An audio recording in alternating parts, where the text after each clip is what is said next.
ایک بادشاہ غرور اور طاقت کے نشے میں مست ہاتھیوں کی فوج لے کر مکہ کی طرف بڑھا۔ ارادہ تھا کہ کعبہ کو منہدم کر دے۔ میں اس قدیم عمارت کو زمین بوس کر دوں گا، پھر دیکھتا ہوں لوگ کہاں حج کرنے جائیں گے۔ یہ واقعہ نبی کریم صلی اللہ علیہ وسلم کی ولادت سے صرف 55 دن پہلے پیش آیا۔ اس کا نام ابراہہ تھا، یمن کا بادشاہ۔ اس نے ایک شاندار گرجا گھر تعمیر کیا تھا اور عرب کے لوگوں کو یمن بلانے کی کوشش شروع کی کہ حج اسی گرجا میں کریں، کعبہ میں نہیں۔ جب مکہ والوں کو یہ بات معلوم ہوئی تو قبیلہ قنا کا ایک شخص غزوہ غجب کے بھیس میں یمن گیا اور وہاں گرجا کو شدید ناپاک کر دیا، اس پر نجاست پھیلا دی۔ ابراہہ کو جب یہ خبر ملی تو غصے سے بھڑک اٹھا۔ وہ قدیم عمارت میرے اس شاندار محل سے زیادہ عزت پاتی ہے۔ آج ہم اس دیوار کو منہدم کریں گے جس پر عرب فخر کرتے ہیں۔ جاؤ، فوج تیار کرو۔ ایک خوفناک فوج مکہ کی طرف بڑھی، ہر قدم سے زمین لرز اٹھی۔ ہاتھیوں کی فوج لے کر مکہ پر حملہ کیا۔ ارادہ کعبہ کو تباہ کرنے کا تھا۔ ہمیں بچاؤ، بچاؤ، اس آفت سے بچاؤ۔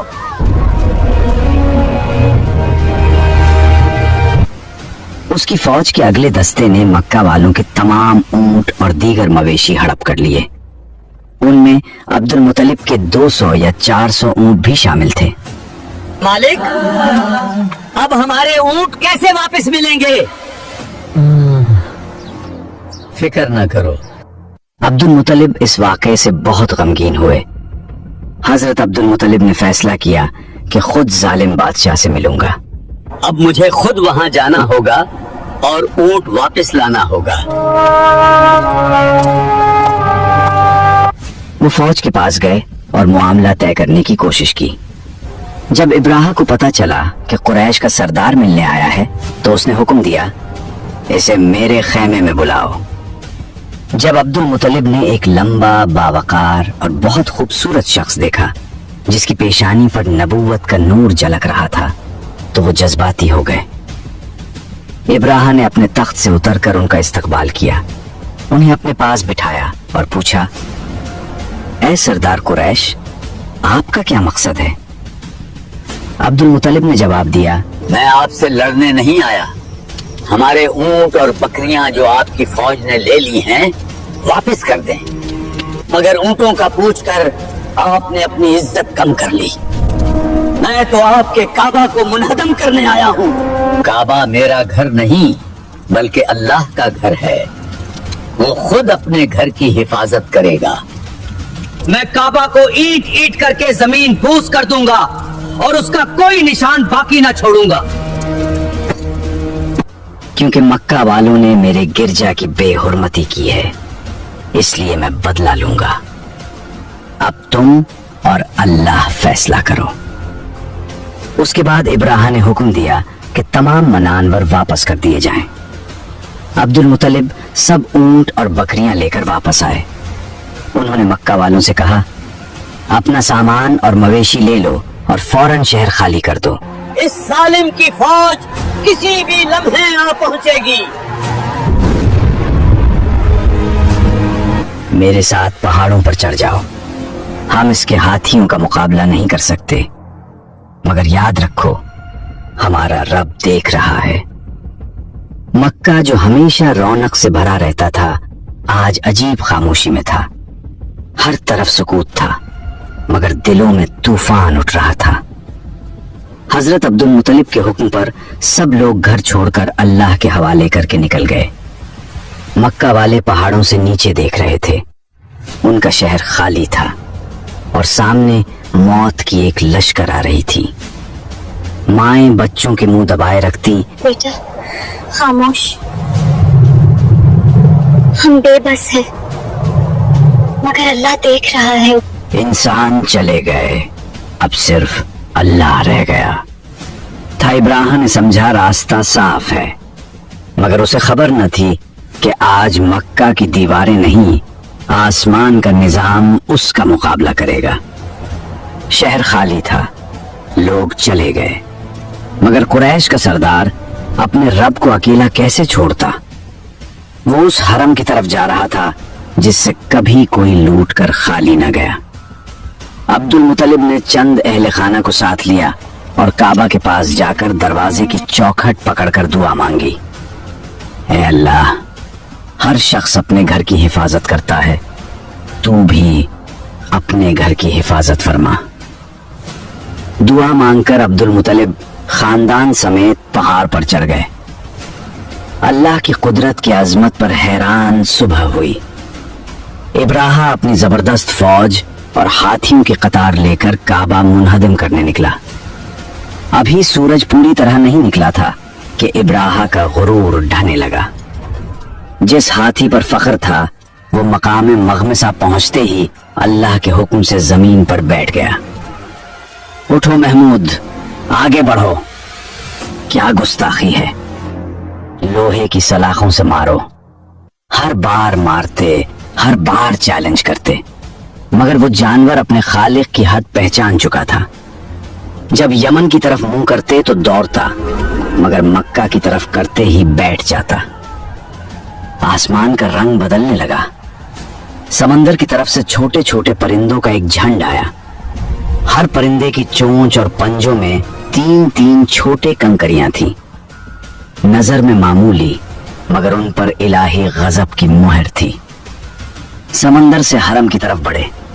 ये इब्राहा की फौज पर इस शिद्दत से हमलावर हुए कि बाजुओं और हाथियों के परों का रास्ता बदल गया। एक कंकरी जब किसी सवार के सर पर लगती तो उसका जिस्म छिलनी करके हाथी के जिस्म से निकल जाती। क्या हो रहा है? मेरे हाथ पिघल रहे हैं, भागो, अल्लाह का गजब आ गया। इब्राहा की फौज का एक भी आदमी न बचा। हाथी समेत सब तबाह हो गए, जिस्म के टुकड़े टुकड़े होकर जमीन पर बिखर गए। इसीलिए कुरान में अल्लाह ताला फरमाते हैं, अलम तरा कैफ फ़अला रब्बुका बिअस्हाबिल फील अलम यजल कैदहुम फी तदलील व अरसल अलैहिम तैरन अबाबील तरमीहिम बिहिजारतिन मिन सिज्जील फजअलहुम कअस्फिन मअकूल। जुल्म का सूरज गुरूब हुआ, तकब्बुर खाक में मिल गया। वो घर जो दुनिया वीरान समझती थी, आज उसके मालिक ने उसे कयामत तक सर बुलंद कर दिया। अब पहाड़ों से उतरने का वक्त था, अल्लाह की कुदरत के निशानात देखने का। कुरैश के सरदार नीचे उतरे, आंखों में आंसू और दिलों में शुक्र का समंदर।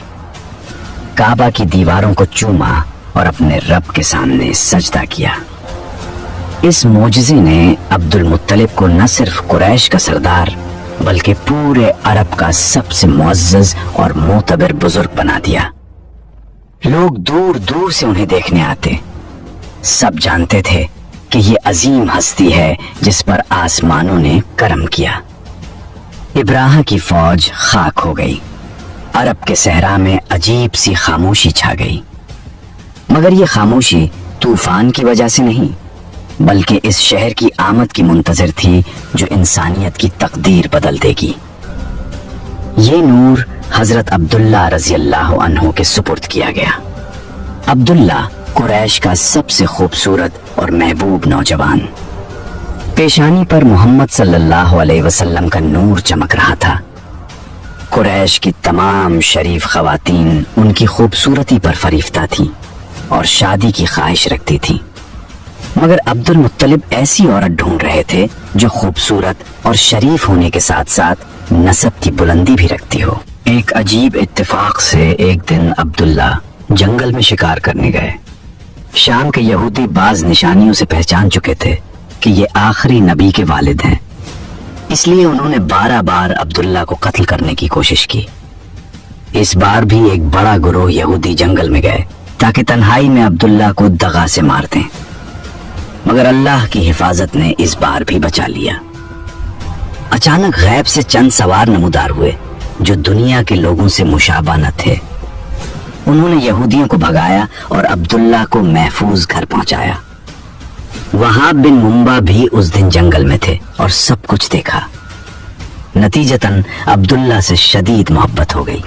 मैं अपनी बेटी आमना को अब्दुल्ला से शादी करूंगा।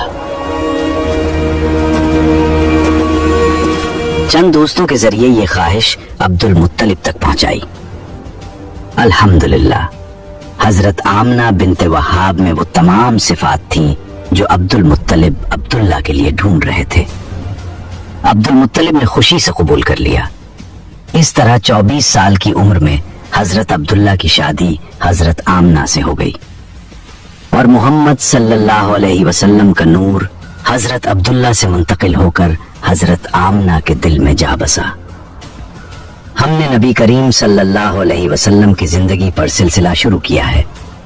अगले हिस्से यानी एपिसोड 2 में हजरत अब्दुल्ला और सैयदा आमना की शादी के बाद नबी करीम सल्लल्लाहु अलैहि वसल्लम की विलादत की मुकम्मल दास्तान सुनाएंगे। अगर अगला एपिसोड देखना चाहते हैं तो कमेंट में एपिसोड 2 लिख दें।